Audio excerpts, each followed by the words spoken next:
les parents sont devant un dilemme du confinement, de la maladie et surtout de comment gérer leur enfant en cette période de confinement.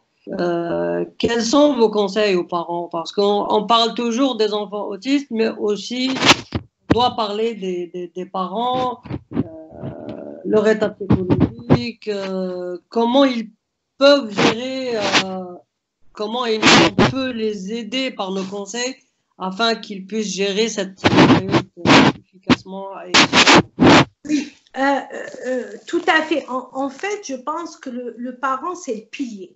Si on veut une stabilité du parent, c'est d'abord une stabilité plus du parent. Ça va ensemble et c'est indissociable. Donc, c'est très important comprendre un peu l'état et le quotidien du parent des enfants autistes. Quand il n'y a pas toutes les structures, les routines, tout ce matériel qui est fait, ça va être toujours fatigant. Plus on avance à faire ce travail-là, plus ça va nous donner plus de temps pour nous-mêmes. Et il faut, moi je dis toujours aux parents, il faut se pardonner. Il faut ne pas essayer d'être les super parents. Surtout les mamans. Les mamans essaient toujours d'être les super mamans. C'est elle qui fait tout, c'est elle qui s'occupe de tout. C'est une très mauvaise chose. Parce que en bout de ligne, vu que c'est la seule à faire ça, elle est fatiguée, angoissée. Puis ça va annuler tout le bon travail qu'elle a fait. Donc, il faut accepter de lâcher prise. Le lâcher prise est très important à se dire, ben, je ne vais pas pouvoir m'en occuper toute la journée, 24 sur 24. Parce que 24 sur 24, je ne pourrai pas être efficace. Ben, je vais accepter. Je sais que ce n'est pas bien ce qu'il fait, mais je ne suis pas en mesure de le faire maintenant bien à 100%. On n'est pas obligé d'être parfaite et il n'y a personne qui est parfait, quel que soit l'endroit, quel que soit le pays. Donc, et quels que soient les moyens qu'on a. Moi, ce jour, je fais encore des erreurs avec mon fils, malgré les formations, etc. Il faut l'accepter, il faut se le pardonner et être en paix avec ça et mettre des limites aux efforts qu'on fait avec nos enfants. Mais justement, ce temps-là, il faut qu'il soit limité, mais qu'il soit constant. Et ne commencer de nouvelles choses, de nouveaux apprentissages que quand on n'est pas fatigué, on est en bonne situation et partager des choses. Quand souvent on parle de nos enfants que de son côté négatif, alors que quand il réussit quelque chose, on ne le partage pas avec le reste de la famille. C'est pour ça que moi, j'aime bien qu'on lui apprenne, par exemple, à poser la table, à couper des légumes, etc. et montrer à ses frères et sœurs, à son père, ce qu'il peut faire. Puis, laisser un membre de la famille lui apprendre autre chose. Puis, il apprend de différentes manières, puis on va se rendre compte qu'il apprend peut-être plus vite avec son frère ou avec sa sœur. C'est comme ça que je pense que la première chose pour le parent, c'est d'accepter qu'il soit fatigué et qu'il prend soin de lui-même. Si il n'est pas reposé, s'il n'est pas bien lui, il faut savoir que comme les autistes ont une vision du détail, tout trait d'angoisse, c'est le premier à le voir. Sauf qu'il va voir qu'il y a des traits d'angoisse. Il sait que quand ma mère est angoissée, voilà ce qui se fait. Il fait des associations. Donc, dès qu'il voit ses premiers signes d'angoisse, il est, lui, angoissé parce que, pour peu qu'il l'a associé avec un mauvais comportement, parce que ma mère, elle va pleurer ou parce qu'elle va s'isoler, lui, il va faire ses propres associations et il va anticiper. Donc, fait de voir les parents sourire plus apaisés. Il faut accepter que pendant une période, je suis fatiguée, je ne vais faire aucune activité avec lui, je ne vais pas essayer de le changer. Quand je serai reposée, et là, je commencerai à faire quelque chose en commençant par quelque chose de facile, rapide et motivant surtout. D'accord. Donc, il faut deux conseils précis. Il faut lâcher prise. Oui, Ça, c'est le conseil.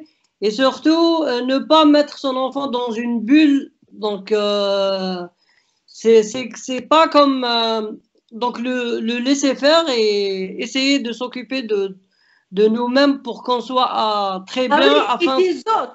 et des autres, parce que souvent, elle se concentre à 100%, la maman se concentre à 100% sur l'enfant et elle ignore son mari, elle ignore les autres enfants. Donc, même si elle pense qu'elle fait du bien, mais elle ne contrôle pas le regard des autres envers cet enfant-là, parce que il y a de la rancœur, il y a les autres enfants, ils peuvent lui en vouloir, mais lui, comme il a le sens du détail, tous ces traits-là, ces sentiments-là, il les connaît. Donc, lui, il va se rendre compte de certaines choses alors qu'elle, elle ne se rendra même pas compte. Donc, et il va être angoissé, ça va augmenter les crises, mais elle ne va pas comprendre que malgré tous les efforts elle a fait, l'enfant, il n'évolue pas. Mais elle ne va pas faire cette association de se dire l'atmosphère qui règne à la maison, c'est ça qui angoisse mon enfant et qui ne l'aide pas à progresser.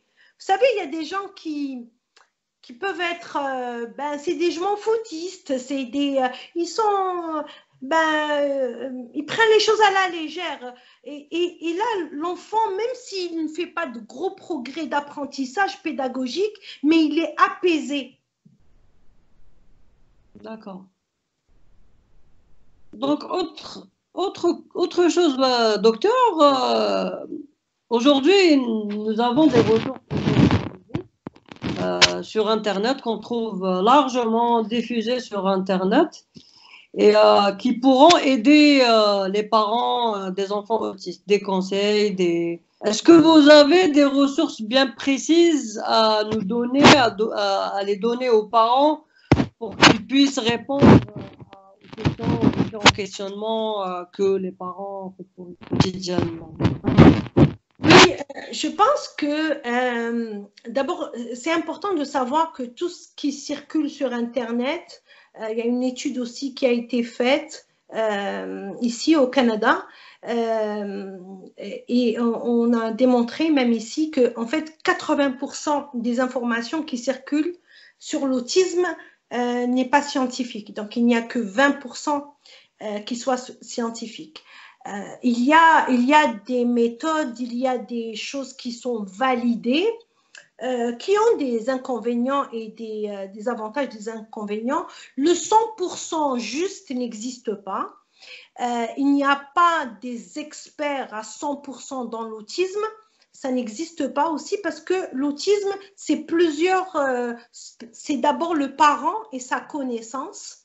Et c'est des professionnels dans différents domaines, l'ergothérapie, la communication, les enseignants. Chacun a une petite expertise. Donc, quand moi, souvent, je vois passer des conseils et les gens sont catégoriques que ça va fonctionner à 100%. Tant qu'on ne connaît pas l'environnement de l'enfant, on ne peut pas garantir à 100% les méthodes. Il faut toujours faire attention sur les choses qui circulent, les conseils. On peut tester. On peut tester une fois, deux fois, trois fois des choses qui ne sont pas nocifs. Moi, je demande toujours, quand les gens ils postent quelque chose, c'est bien de poster la source d'où ils ont ramené ça, ou qu'ils précisent. Moi, c'est ce que je fais dans mes formations, c'est qu'il y a des choses qui sont validées, hein, c'est des méthodes validées où je dis la source d'où ça vient, et des fois, c'est des choses que j'ai apprises par moi-même ou en partageant avec d'autres familles qui ont des idées, parce que le parent, il a des outils qui peuvent fonctionner. Ils ont fonctionné sur son enfant.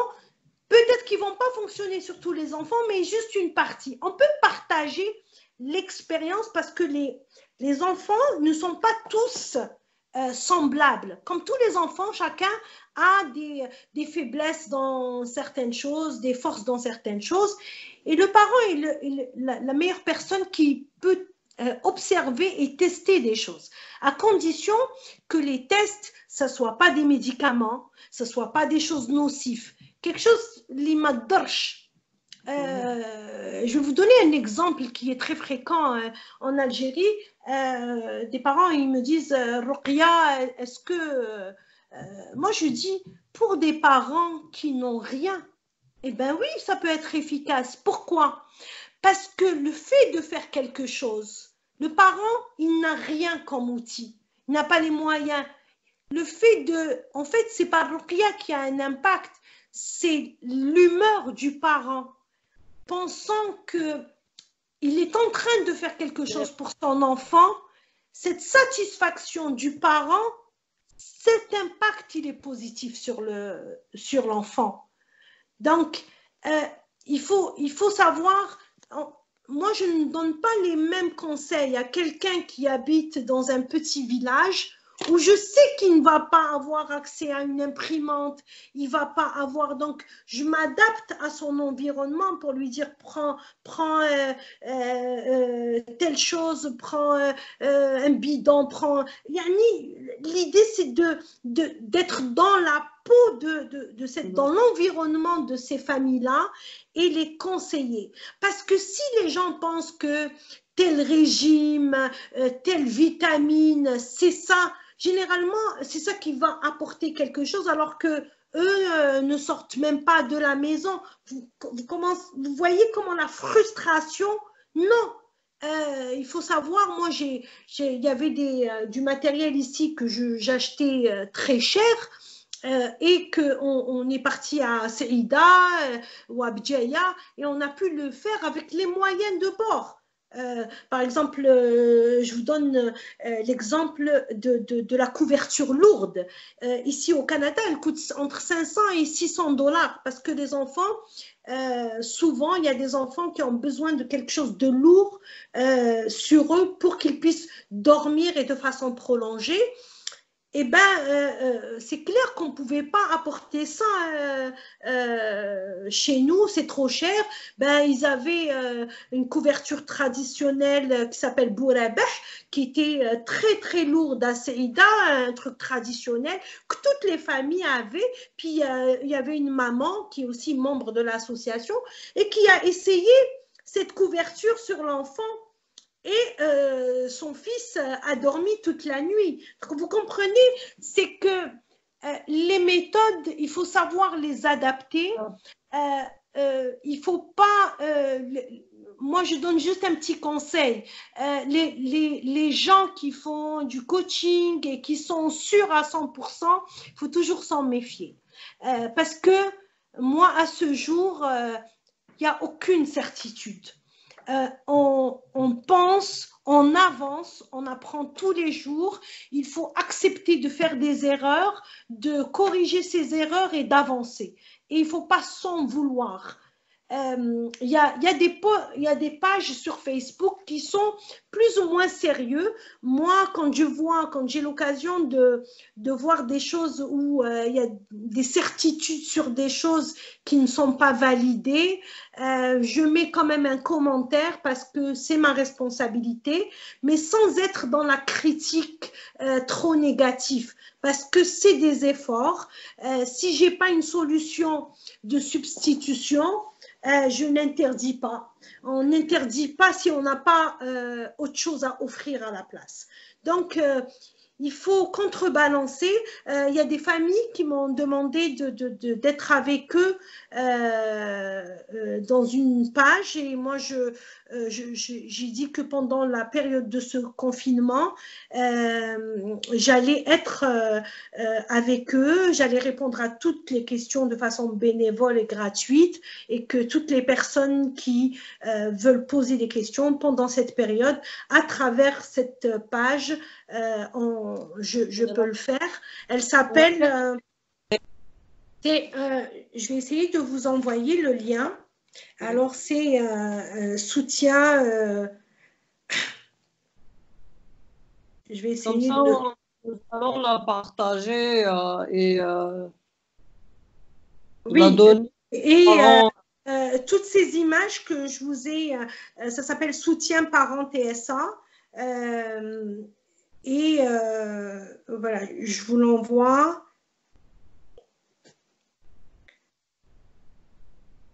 Alors. Je vais essayer de la partager pour qu'ils puissent rejoindre la communauté. Comme ça, ils pourront bénéficier de vos conseils et de plusieurs conseils de plusieurs spécialistes. Ben oui, parce qu'ils peuvent. Et puis, ce qui est bien, c'est que moi, autant que parent, coach, etc., quand je donne une méthode comme ça, les gens peuvent me challenger. Ils peuvent ne pas être d'accord avec moi. Et c'est une bonne chose parce que ça nous permet au moins de pouvoir se remettre en question, aller plus loin dans l'explication, parce que vous allez donner, parce que des fois on donne un conseil mais on ne dit pas le pourquoi. Mais quand vous êtes challengé, là vous êtes obligé de donner le pourquoi et vous leur donnez une façon de comprendre mieux l'autisme. Et c'est ça qui est bien. Je ne sais pas si vous l'avez reçu. Oui, je viens de la recevoir et je viens de la partager. Voilà, c'est Soutien Parents TSA.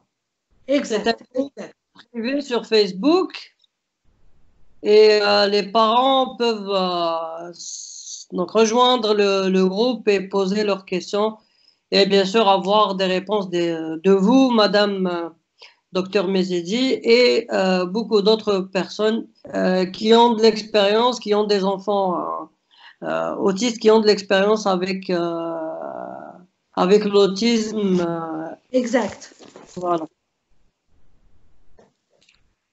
Donc, pour terminer notre conversation et notre interview sur une note positive, on parlait tout à l'heure sur les points positifs que cette situation peut nous apprendre. Donc, le confinement, en fin de compte, n'a pas que des aspects négatifs, mais plutôt il y a des aspects positifs. Pouvez-vous nous parler plus de ces aspects afin de faire remonter le moral à ses parents, même nous, pas autant que parents autistes, mais il faut voir les choses du bon côté, n'est-ce pas? Oui, en fait, juste savoir, on a parlé tout à l'heure des mamans, des super mamans là qui s'occupent surtout elles-mêmes de l'enfant. Le confinement permet que, en fait, on soit tous ensemble autant que famille et que chacun observe. Puis c'est bien de faire participer, comme j'ai dit, les autres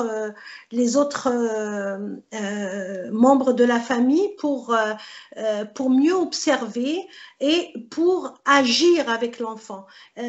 En fait, partager, de s'occuper de cet enfant entre le père, la mère, les frères et sœurs, la grand-mère, et de découvrir que, parce que pour comprendre son enfant, il faut l'observer.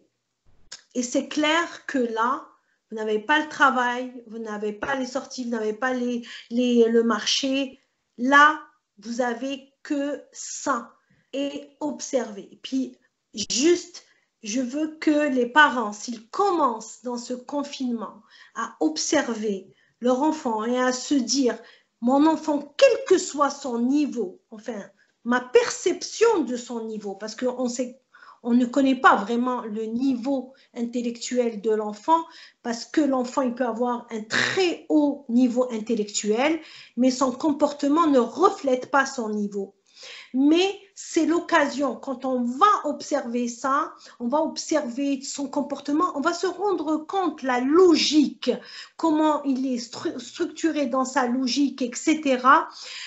On va mieux comprendre les enfants, puis on est obligé dans ce confinement de s'organiser. On est obligé et on a le temps de s'organiser.